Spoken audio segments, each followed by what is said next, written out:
So this is to clean. I keep my, what is called, palm? The blade and push down. Okay? This will remove the skin. You see? Ta-da! Yay!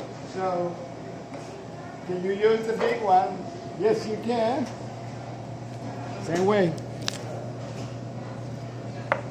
Actually, this process is better with the bigger one because you have more leverage. So, use the paring knife to remove the bottom of the garlic where the root is. And then we're going to be chopping this, okay? Let's use the small one.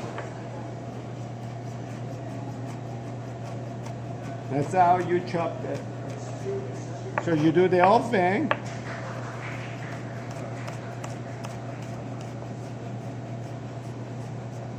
This could be also a slice. This could be a rondelle. See? See the difference between this, and this could be a smaller. We're chopping, okay? So first we do small. Then we do again, I'll get the bigger one to chop.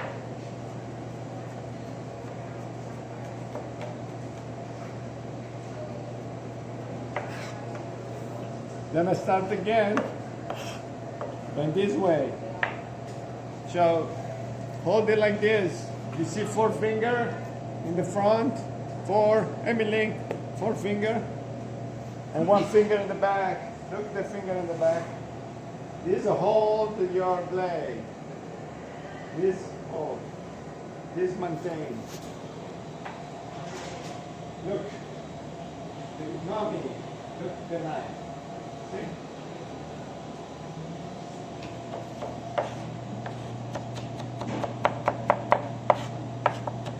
You keep doing this till you chop. Put it together. Together, together. Is there any song that says together? When you clear the board like that, yes, does that dull your knife? It does eventually, but we keep this sharp.